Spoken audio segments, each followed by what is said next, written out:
ಆಕಾಶವಾಣಿ ಪ್ರದೇಶ ಸಮಾಚಾರ ಓದುತ್ತಿರುವವರು ಪೂಜಾ ಪ್ರಸಾದ್. ಮುಖ್ಯಾಂಶಗಳು: ಕಾನೂನು ಸುವ್ಯವಸ್ಥೆ, ರಸಗೊಬ್ಬರ ಪೂರೈಕೆ ಕುರಿತಂತೆ ಮುಖ್ಯಮಂತ್ರಿ ಡಿಕೆ ಶಿವಕುಮಾರ್ ಅಧಿಕಾರಿಗಳೊಂದಿಗೆ ಪರಿಶೀಲನಾ ಸಭೆ. ಬೆಂಗಳೂರಿನಲ್ಲಿ ಆಯೋಜಿಸಿರುವ ರೈಸ್ ಸಮಾವೇಶಕ್ಕೆ ಕೇಂದ್ರ ಸಚಿವ ಡಾ ಜಿತೇಂದ್ರ ಸಿಂಗ್ ಚಾಲನೆ. ಕೇಂದ್ರ ಸರ್ಕಾರದ ಸಹಭಾಗಿತ್ವದಲ್ಲಿ ಸರ್ಕಾರಿ ಕಾಲೇಜುಗಳಲ್ಲಿ 50 ಕೃತಕ ಬುದ್ಧಿಮತ್ತೆ ಲ್ಯಾಬ್ಗಳ ಸ್ಥಾಪನೆಗೆ ಸರ್ಕಾರ ಹಸಿರು ನಿಶಾನೆ. ಬೆಂಗಳೂರಿನ ಘನತ್ಯಾಜ್ಯ ನಿರ್ವಹಣಾ ಟೆಂಡರ್ನಲ್ಲಿ ಅವ್ಯವಹಾರ, ಸಿಬಿಐ ತನಿಖೆಗೆ ಬಿಜೆಪಿ ಆಗ್ರಹ. ಹಾಗೂ ಬೆಂಗಳೂರು ಸೇರಿದಂತೆ ರಾಜ್ಯದ ಹಲವೆಡೆ ಇಂದು ಭಾರೀ ಮಳೆ ಸಾಧ್ಯತೆ, ಹವಾಮಾನ ಇಲಾಖೆ ಮುನ್ಸೂಚನೆ. ಮುಖ್ಯಮಂತ್ರಿ ಡಿಕೆ ಶಿವಕುಮಾರ್ ಇಂದು ವಿಧಾನಸೌಧದ ಸಮ್ಮೇಳನ ಸಭಾಂಗಣದಲ್ಲಿ ಎಲ್ಲಾ ಜಿಲ್ಲಾಧಿಕಾರಿಗಳು, ಜಿಲ್ಲಾ ಪಂಚಾಯತ್ ಮುಖ್ಯ ನಿರ್ವಾಹಕ ಅಧಿಕಾರಿಗಳು ಹಾಗೂ ಜಿಲ್ಲಾ ಪೊಲೀಸ್ ವರಿಷ್ಠಾಧಿಕಾರಿಗಳೊಂದಿಗೆ ಸಭೆ ನಡೆಸಿದರು. ರಾಜ್ಯದಲ್ಲಿನ ಮಳೆ, ಬೆಳೆ, ರಸಗೊಬ್ಬರ ಪೂರೈಕೆ, ಸಿಎಸ್ಆರ್ ಶಾಲೆಗಳು, ಕಾನೂನು ಸುವ್ಯವಸ್ಥೆ, ಎಸ್ಐಆರ್ ಮತ್ತಿತರ ವಿಚಾರಗಳ ಬಗ್ಗೆ ಸಮಾಲೋಚನೆ ನಡೆಸಿದರು. ಬಳಿಕ ಅವರು ಶಾಲಾ ಶೈಕ್ಷಣಿಕ ವರ್ಷ ಆರಂಭದ ಹಿನ್ನೆಲೆಯಲ್ಲಿ ಶಿಕ್ಷಣ ಇಲಾಖೆಯ ಅಧಿಕಾರಿಗಳೊಂದಿಗೂ ಸಭೆ ನಡೆಸಿದರು. ಬೆಂಗಳೂರಿನಲ್ಲಿ ಆಯೋಜಿಸಿರುವ ಸಂಶೋಧನೆ, ಕೈಗಾರಿಕೆ, ನವೋದ್ಯಮ ಮತ್ತು ಉದ್ಯಮಶೀಲತಾ ಸಮಾವೇಶವನ್ನು ಕೇಂದ್ರ ವಿಜ್ಞಾನ ಮತ್ತು ತಂತ್ರಜ್ಞಾನ ರಾಜ್ಯ ಖಾತೆ ಸಚಿವ ಡಾ ಜಿತೇಂದ್ರ ಸಿಂಗ್ ಉದ್ಘಾಟಿಸಿದರು. ಇದೇ ವೇಳೆ ಅವರು ನಾವೀನ್ಯ ಆವಿಷ್ಕಾರಗಳನ್ನು ವೀಕ್ಷಿಸಿದರು. ಈ ವೇಳೆ ಸಿಎಸ್ಐಆರ್ ಮಹಾನಿರ್ದೇಶಕ ಡಾ ಎನ್ ಕಲೈ ಸೆಲ್ವಿ, ಇಸ್ರೋ ಅಧ್ಯಕ್ಷ ಡಾ ವಿ ನಾರಾಯಣನ್, ಸಿಎಸ್ಐಆರ್ ಎನ್ಎಎಲ್ ನಿರ್ದೇಶಕ ಡಾ ಗಿರಿಧರ್ ಪರ್ವತ ಸೇರಿದಂತೆ ಹಲವು ಗಣ್ಯರು ಉಪಸ್ಥಿತರಿದ್ದರು. ಸಂಪೂರ್ಣ ಸರ್ಕಾರ, ಸಂಪೂರ್ಣ ಸಮಾಜ ಹಾಗೂ ಸಂಪೂರ್ಣ ವಿಜ್ಞಾನ ಮತ್ತು ನವೋದ್ಯಮ ಎಂಬ ಪರಿಕಲ್ಪನೆಯಡಿ ಈ ಸಮಾವೇಶ ನಡೆಯುತ್ತಿದೆ. ವೈಜ್ಞಾನಿಕ ಸಂಶೋಧನೆಗಳನ್ನು ವಾಣಿಜ್ಯ ಉತ್ಪನ್ನಗಳಾಗಿ ಪರಿವರ್ತಿಸಲು ಮತ್ತು ಯುವ ನವೋದ್ಯಮಿಗಳಿಗೆ ಸೂಕ್ತ ಪರಿಸರ ವ್ಯವಸ್ಥೆ ನಿರ್ಮಿಸಲು ಇದು ಸಹಕಾರಿಯಾಗಲಿದೆ. ರಾಜ್ಯದ ಹಂತ 2 ಮತ್ತು ಹಂತ 3 ನಗರಗಳ ಯುವಕರಲ್ಲಿ ತಾಂತ್ರಿಕ ಕೌಶಲ್ಯ ಹಾಗೂ ಉದ್ಯೋಗ ಅವಕಾಶಗಳನ್ನು ಹೆಚ್ಚಿಸಲು ಸರ್ಕಾರಿ ಕಾಲೇಜುಗಳನ್ನು 50 ಅತ್ಯಾಧುನಿಕ ಎಐ ಪ್ರಯೋಗಾಲಯಗಳನ್ನು ಸ್ಥಾಪಿಸಲು ರಾಜ್ಯ ಸರ್ಕಾರ ಒಪ್ಪಿಗೆ ನೀಡಿದೆ. ಕೇಂದ್ರದ ಎಐ ಮಿಷನ್ ಸಹಭಾಗಿತ್ವದಲ್ಲಿ ಜಾರಿಯಾಗುತ್ತಿರುವ ಈ ಯೋಜನೆಗೆ ಒಟ್ಟು 10 ಕೋಟಿ ರೂಪಾಯಿ ಮಂಜೂರಾಗಿದ್ದು, ಮೊದಲ ಹಂತದಲ್ಲಿ 23 ಶೈಕ್ಷಣಿಕ ಸಂಸ್ಥೆಗಳನ್ನು ಪ್ರಾಯೋಗಿಕ ಕಲಿಕೆಗಾಗಿ ಆಯ್ಕೆ ಮಾಡಲಾಗಿದೆ. ಕೇಂದ್ರ ಸರ್ಕಾರದ ಆಯುಷ್ ಮಂತ್ರಾಲಯವು ಸಾಂಪ್ರದಾಯಿಕ ಚಿಕಿತ್ಸಾ ಪದ್ಧತಿಗಳ ಅಭಿವೃದ್ಧಿಗೆ ವಿಶೇಷ ಶ್ರಮ ವಹಿಸುತ್ತಿದೆ ಎಂದು ರಾಜ್ಯಪಾಲ ಥಾವರ್ಚಂದ್ ಗೆಹ್ಲೋಟ್ ತಿಳಿಸಿದ್ದಾರೆ. ದಾವಣಗೆರೆಯ ತಪೋವನ ಆಯುರ್ವೇದ ವೈದ್ಯಕೀಯ ಕಾಲೇಜು ಮತ್ತು ಆಸ್ಪತ್ರೆ ಹಾಗೂ ನ್ಯಾಚುರೋಪತಿ ಮತ್ತು ಯೋಗ ವಿಜ್ಞಾನ ಸಂಸ್ಥೆಯ ಘಟಿಕೋತ್ಸವ ಸಮಾರಂಭ ಉದ್ಘಾಟಿಸಿ ಮಾತನಾಡಿದ ಅವರು, ಆಯುರ್ವೇದವು ಕೇವಲ ರೋಗಗಳಿಗೆ ಚಿಕಿತ್ಸೆ ನೀಡುವ ವಿಜ್ಞಾನವಲ್ಲ, ಅದೊಂದು ಆರೋಗ್ಯಕರ ಜೀವನ ಶೈಲಿಯಾಗಿದೆ ಎಂದು ಅಭಿಪ್ರಾಯಪಟ್ಟಿದ್ದಾರೆ. ಆಧುನಿಕ ತಂತ್ರಜ್ಞಾನ, ಕೃತಕ ಬುದ್ಧಿಮತ್ತೆ ಮತ್ತು ಡಿಜಿಟಲ್ ಆರೋಗ್ಯ ಸೇವೆಗಳು ಇಂದಿನ ವೈದ್ಯಕೀಯ ಕ್ಷೇತ್ರದ ಚಿತ್ರಣವನ್ನೇ ಸಂಪೂರ್ಣವಾಗಿ ಬದಲಾಯಿಸುತ್ತಿವೆ. ಇಂತಹ ಸಂದರ್ಭದಲ್ಲಿ ಪದವಿ ಪಡೆದು ಹೊರಬರುತ್ತಿರುವ ನೂತನ ವೈದ್ಯರು ಕೇವಲ ಸಾಂಪ್ರದಾಯಿಕ ವೈದ್ಯಕೀಯ ಜ್ಞಾನಕ್ಕೆ ಸೀಮಿತವಾಗಬಾರದು ಎಂದು ಸಲಹೆ ನೀಡಿದ್ದಾರೆ. ಬೆಂಗಳೂರಿನಲ್ಲಿಂದು ಗೃಹ ಸಚಿವ ಪ್ರಿಯಾಂಕ್ ಖರ್ಗೆ ಅವರನ್ನು ಕೆಎಸ್ಸಿಎ ಅಧ್ಯಕ್ಷ ವೆಂಕಟೇಶ್ ಪ್ರಸಾದ್ ಭೇಟಿಯಾಗಿ ಚರ್ಚೆ ನಡೆಸಿದ್ದಾರೆ.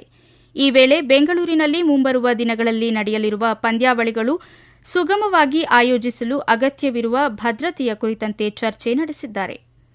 ಈ ಕುರಿತಂತೆ ಸಾಮಾಜಿಕ ಜಾಲತಾಣದಲ್ಲಿ ಪೋಸ್ಟ್ ಮಾಡಿರುವ ಸಚಿವ ಪ್ರಿಯಾಂಕ್ ಖರ್ಗೆ, ಮುಂದಿನ ತಿಂಗಳು ಕಲಬುರಗಿಯಲ್ಲಿ ಹೊಸ ಕ್ರಿಕೆಟ್ ಕ್ರೀಡಾಂಗಣ ಮತ್ತು ತರಬೇತಿ ಅಕಾಡೆಮಿಯನ್ನು ಅಭಿವೃದ್ಧಿಪಡಿಸಲು ಕಲಬುರಗಿ ಜಿಲ್ಲಾಡಳಿತ ಮತ್ತು ಕೆಎಸ್ಸಿಎ ಜೊತೆ ಸಹಭಾಗಿತ್ವ ಹೊಂದಲಿವೆ ಎಂದು ತಿಳಿಸಿದ್ದಾರೆ.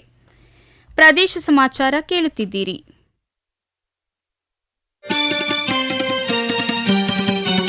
ನಮ್ಮ ಎಲ್ಲಾ ರಾಷ್ಟ್ರೀಯ ವಾರ್ತೆಗಳು ಹಾಗೂ ಪ್ರದೇಶ ಸಮಾಚಾರ ಈಗ ಆಕಾಶವಾಣಿ ನ್ಯೂಸ್ ಕನ್ನಡ ಯೂಟ್ಯೂಬ್ ಚಾನೆಲ್ನಲ್ಲಿ ಲಭ್ಯ.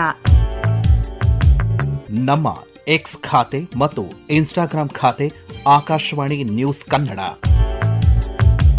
ಹೆಚ್ಚಿನ ಮಾಹಿತಿಗಾಗಿ ನಮ್ಮ ಫೇಸ್ಬುಕ್ ಖಾತೆ ಎಐಆರ್ ಕನ್ನಡ ನ್ಯೂಸ್ ಅನುಸರಿಸಿ. ಮಾಹಿತಿಯ ಹೂರಣ, ವಾರದ ಕಾರ್ಯಕ್ರಮ ಪ್ರಚಲಿತ ವಿದ್ಯಮಾನ ಪ್ರತಿ ಬುಧವಾರ 9:15ಕ್ಕೆ.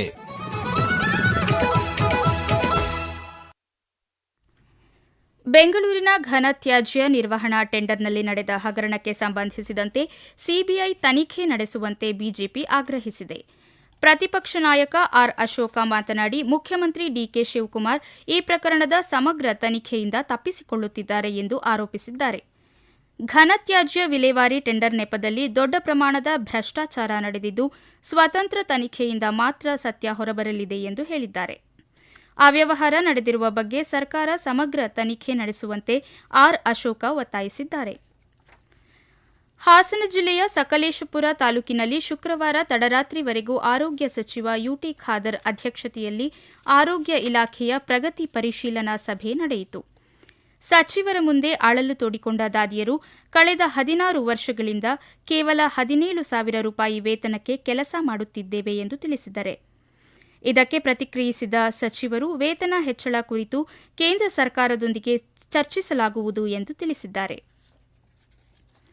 ವಿಜಯಪುರದಲ್ಲಿ ಮತಗಟ್ಟೆ ಮಟ್ಟದ ಅಧಿಕಾರಿಗಳು ಜುಲೈ 29ರವರೆಗೆ ಮನೆ ಮನೆ ಭೇಟಿ ನೀಡಿ ಮತದಾರರಿಗೆ ಗಣತಿ ನಮೂನೆ ನೀಡುವ ಸಂದರ್ಭದಲ್ಲಿ ಮತದಾರರನ್ನು ಗುರುತಿಸುವುದು ಹಾಗೂ ಅರ್ಹ ಮತದಾರರು ಮತದಾರರ ಪಟ್ಟಿಯಿಂದ ಹೊರಗೆ ಉಳಿಯದಂತೆ ನೋಡಿಕೊಳ್ಳಬೇಕು ಎಂದು ಮಹಾನಗರ ಪಾಲಿಕೆಯ ಆಯುಕ್ತ ವಿಜಯ್ ಮೆಕ್ಕಳಕಿ ಹೇಳಿದ್ದಾರೆ. ಎಸ್ಐಆರ್ ಪ್ರಕ್ರಿಯೆ ಪಾರದರ್ಶಕವಾಗಿ ನಡೆಯುವ ನಿಟ್ಟಿನಲ್ಲಿ ಎಲ್ಲರೂ ಸಹಕರಿಸಬೇಕು ಎಂದು ಮನವಿ ಮಾಡಿದ್ದಾರೆ. ಮತದಾರರ ಪಟ್ಟಿಯಲ್ಲಿನ ನಕಲು, ಸ್ಥಳಾಂತರಗೊಂಡ ಮೃತ ಅಥವಾ ಅನರ್ಹ ಮತದಾರರ ಬಗ್ಗೆ ಸಂಬಂಧಪಟ್ಟ ಮತಗಟ್ಟೆ ಮಟ್ಟದ ಅಧಿಕಾರಿಗಳಿಗೆ ಮಾಹಿತಿ ನೀಡುವಂತೆ ಮತಗಟ್ಟೆ ಅಧಿಕಾರಿಗಳಿಗೆ ಸೂಚಿಸಿದ್ದಾರೆ. ಇನ್ನು ಹವಾವರ್ತಮಾನ. ದಕ್ಷಿಣ ಒಳನಾಡಿನಲ್ಲಿ ನೈಋತ್ಯ ಮುಂಗಾರು ಸಾಮಾನ್ಯವಾಗಿತ್ತು. ಕರಾವಳಿ ಕರ್ನಾಟಕದಾದ್ಯಂತ ದುರ್ಬಲವಾಗಿತ್ತು. ಕರಾವಳಿ ಕರ್ನಾಟಕದಲ್ಲಿ ಇಂದು ಭಾರೀ ಮಳೆಯಾಗುವ ಸಾಧ್ಯತೆಯಿದೆ ಎಂದು ಹವಾಮಾನ ಇಲಾಖೆ ಮುನ್ಸೂಚನೆ ನೀಡಿದೆ. ಉತ್ತರ ಒಳನಾಡು ಜಿಲ್ಲೆಗಳಾದ ಬಾಗಲಕೋಟೆ, ಬೆಳಗಾವಿ, ಬೀದರ್, ಗದಗ, ರಾಯಚೂರು ಹಾಗೂ ಯಾದಗಿರಿ ಜಿಲ್ಲೆಗಳಲ್ಲಿ ಬಿರುಗಾಳಿ ಸಹಿತ ಮಳೆಯಾಗುವ ಸಾಧ್ಯತೆಯಿದೆ ಎಂದು ಇಲಾಖೆ ತಿಳಿಸಿದೆ. ದಕ್ಷಿಣ ಒಳನಾಡು ಜಿಲ್ಲೆಗಳಾದ ಚಿಕ್ಕಮಗಳೂರು, ಶಿವಮೊಗ್ಗ, ಕೋಲಾರ, ಚಿಕ್ಕಬಳ್ಳಾಪುರ ಜಿಲ್ಲೆಗಳಲ್ಲಿಯೂ ಮಳೆಯಾಗಲಿದೆ ಎಂದು ಹವಾಮಾನ ಇಲಾಖೆ ಮುನ್ಸೂಚನೆ ನೀಡಿದೆ. ಬೆಂಗಳೂರಿನಲ್ಲಿ ಇಂದು ಮೋಡ ಕವಿದ ವಾತಾವರಣವಿದ್ದು ಗುಡುಗು ಸಹಿತ ಭಾರೀ ಮಳೆಯಾಗುವ ಸಾಧ್ಯತೆ ಇದೆ. ಈಗ ಸಂಕ್ಷಿಪ್ತ ಸುದ್ದಿಗಳು. ವಿಜಯಪುರ ಜಿಲ್ಲೆಯಲ್ಲಿ ಉತ್ತಮ ಮಳೆಯಾಗುತ್ತಿದ್ದು ಜಿಲ್ಲೆಯ ಒಟ್ಟು 7,75,000 ಹೆಕ್ಟೇರ್ ಪ್ರದೇಶದಲ್ಲಿ ಬಿತ್ತನೆಗಾಗಿ ತಯಾರು ಮಾಡಿಕೊಳ್ಳಲಾಗಿದೆ ಎಂದು ಕೃಷಿ ಇಲಾಖೆಯ ಜಿಲ್ಲಾ ಜಂಟಿ ನಿರ್ದೇಶಕ ಶಿವನಗೌಡ ಸಂಗನಗೌಡ ಪಾಟೀಲ್ ತಿಳಿಸಿದ್ದಾರೆ. ಅಂತಾರಾಷ್ಟೀಯ ಯೋಗ ದಿನದ ಪ್ರಯುಕ್ತ ಬೆಳಗಾವಿಯ ಕೆಎಲ್ಇ ಕಂಕಣವಾಡಿ ಆಯುರ್ವೇದ ಮಹಾವಿದ್ಯಾಲಯಗಳು ಇಂದು ವಿವಿಧ ವಯೋಮಾನದವರಿಗೆ ಮಯೂರ ಯೋಗಾಸನ ಸ್ಪರ್ಧೆ ಆಯೋಜಿಸಿತ್ತು. ಸ್ಪರ್ಧೆಯಲ್ಲಿ 10 ವರ್ಷದ ಬಾಲಕರಿಂದ 80 ವರ್ಷದ ವೃದ್ಧರವರೆಗೆ ಪುರುಷರು ಹಾಗೂ ಮಹಿಳೆಯರು ಪಾಲ್ಗೊಂಡಿದ್ದರು. ಮನೆ ಹಂತದಲ್ಲಿಯೇ ತ್ಯಾಜ್ಯವನ್ನು ಹಸಿ ತ್ಯಾಜ್ಯ, ಒಣತ್ಯಾಜ್ಯ, ಸ್ಯಾನಿಟರಿ ತ್ಯಾಜ್ಯ ಮತ್ತು ವಿಶೇಷ ಕಾಳಜಿ ತ್ಯಾಜ್ಯಗಳೆಂದು 4 ವಿಧಗಳಾಗಿ ವಿಂಗಡಿಸಿ ಸಮರ್ಪಕವಾಗಿ ಅನುಷ್ಠಾನಗೊಳಿಸುವಂತೆ ಅಧಿಕಾರಿಗಳಿಗೆ ಮಂಡ್ಯ ಜಿಲ್ಲಾ ಪಂಚಾಯತ್ ಸಿಇಒ ನಂದಿನಿ ಸೂಚಿಸಿದ್ದಾರೆ. ಆರೋಗ್ಯ ಸಂಸ್ಥೆಗಳಲ್ಲಿ ರೋಗಿಗಳ ಸುರಕ್ಷತೆಯನ್ನು ಹೆಚ್ಚಿಸುವ ಉದ್ದೇಶದಿಂದ ಸೋಂಕು ತಡೆ ಮತ್ತು ನಿಯಂತ್ರಣ ಕ್ರಮಗಳನ್ನು ಪರಿಣಾಮಕಾರಿಯಾಗಿ ಅನುಷ್ಠಾನಗೊಳಿಸುವುದು ಅಗತ್ಯ ಎಂದು ಕಾರವಾರ ವೈದ್ಯಕೀಯ ವಿಜ್ಞಾನಗಳ ಸಂಸ್ಥೆಯ ಡೀನ್ ಹಾಗೂ ನಿರ್ದೇಶಕಿ ಡಾ ಪೂರ್ಣಿಮಾ ಆರ್ಟಿ ತಿಳಿಸಿದ್ದಾರೆ. ನಗರವನ್ನು ಸ್ವಚ್ಛವಾಗಿಟ್ಟುಕೊಳ್ಳುವುದು ಕೇವಲ ಪೌರಕಾರ್ಮಿಕರ ಅಥವಾ ನಗರಸಭೆಯ ಜವಾಬ್ದಾರಿಯಲ್ಲ, ಅದು ಪ್ರತಿಯೊಬ್ಬ ನಾಗರಿಕನ ಆದ್ಯ ಕರ್ತವ್ಯವಾಗಿದೆ ಎಂದು ಕೋಲಾರ ಜಿಲ್ಲಾಧಿಕಾರಿ ಡಾ ಎಂಆರ್ ರವಿ ತಿಳಿಸಿದ್ದಾರೆ. ರಾಮನಗರ ನಗರಸಭೆ ಉಳಿತಾಯ ಮೊತ್ತದ ಕಾಮಗಾರಿಗಳಿಗೆ ಚಾಲನೆ ನೀಡಲು ಸುಮಾರು 12 ಕೋಟಿ ರೂಪಾಯಿಗಳ ಕ್ರಿಯಾ ಯೋಜನೆಗೆ ಅನುಮೋದನೆ ನೀಡಲಾಗಿದೆ ಎಂದು ನಗರಸಭೆ ಅಧ್ಯಕ್ಷ ಕೆ ಶೇಷಾದ್ರಿ ತಿಳಿಸಿದ್ದಾರೆ. ಪರಿಸರ ನಿರ್ವಹಣೆ ಮತ್ತು ನೀತಿ ಸಂಶೋಧನಾ ಸಂಸ್ಥೆ, ಕರ್ನಾಟಕ ರಾಜ್ಯ ವಿಜ್ಞಾನ ಮತ್ತು ತಂತ್ರಜ್ಞಾನ ಮಂಡಳಿಯ ಜಂಟಿ ಸಹಯೋಗದಲ್ಲಿ ವಿಜಯನಗರ ಜಿಲ್ಲೆಯ ಹೊಸಪೇಟೆ ಜಿಲ್ಲಾ ಪಂಚಾಯತ್ ಸಭಾಂಗಣದಲ್ಲಿ ಕರ್ನಾಟಕ ರಾಜ್ಯ ಹವಾಮಾನ ಬದಲಾವಣೆಯ ಕುರಿತು ಕ್ರಿಯಾ ಯೋಜನೆ ತರಬೇತಿ ಕಾರ್ಯಕ್ರಮ ಹಮ್ಮಿಕೊಳ್ಳಲಾಗಿತ್ತು. ಕೊನೆಯಲ್ಲಿ ಮತ್ತೊಮ್ಮೆ ಮುಖ್ಯಾಂಶಗಳು. ಕಾನೂನು ಸುವ್ಯವಸ್ಥೆ, ರಸಗೊಬ್ಬರ ಪೂರೈಕೆ ಕುರಿತಂತೆ ಮುಖ್ಯಮಂತ್ರಿ ಡಿಕೆ ಶಿವಕುಮಾರ್ ಅಧಿಕಾರಿಗಳೊಂದಿಗೆ ಪರಿಶೀಲನಾ ಸಭೆ. ಬೆಂಗಳೂರಿನಲ್ಲಿ ಆಯೋಜಿಸಿರುವ ರೈಸ್ ಸಮಾವೇಶಕ್ಕೆ ಕೇಂದ್ರ ಸಚಿವ ಡಾ ಜಿತೇಂದ್ರ ಸಿಂಗ್ ಚಾಲನೆ. ಕೇಂದ್ರ ಸರ್ಕಾರದ ಸಹಭಾಗಿತ್ವದಲ್ಲಿ ಸರ್ಕಾರಿ ಕಾಲೇಜುಗಳಲ್ಲಿ 50 ಕೃತಕ ಬುದ್ಧಿಮತ್ತೆ ಲ್ಯಾಬ್ಗಳ ಸ್ಥಾಪನೆಗೆ ಸರ್ಕಾರ ಹಸಿರು ನಿಶಾನೆ. ಬೆಂಗಳೂರಿನ ಘನತ್ಯಾಜ್ಯ ನಿರ್ವಹಣಾ ಟೆಂಡರ್ನಲ್ಲಿ ಅವ್ಯವಹಾರ, ಸಿಬಿಐ ತನಿಖೆಗೆ ಬಿಜೆಪಿ ಆಗ್ರಹ. ಹಾಗೂ ಬೆಂಗಳೂರು ಸೇರಿದಂತೆ ರಾಜ್ಯದ ಹಲವೆಡೆ ಇಂದು ಭಾರೀ ಮಳೆ ಸಾಧ್ಯತೆ, ಹವಾಮಾನ ಇಲಾಖೆ ಮುನ್ಸೂಚನೆ. ಇಲ್ಲಿಗೆ ಪ್ರದೇಶ ಸಮಾಚಾರ ಮುಗಿಯಿತು. ನಮ್ಮ ಮುಂದಿನ ವಾರ್ತಾ ಪ್ರಸಾರ ಈ ರಾತ್ರಿ 7:35 ನಿಮಿಷಕ್ಕೆ.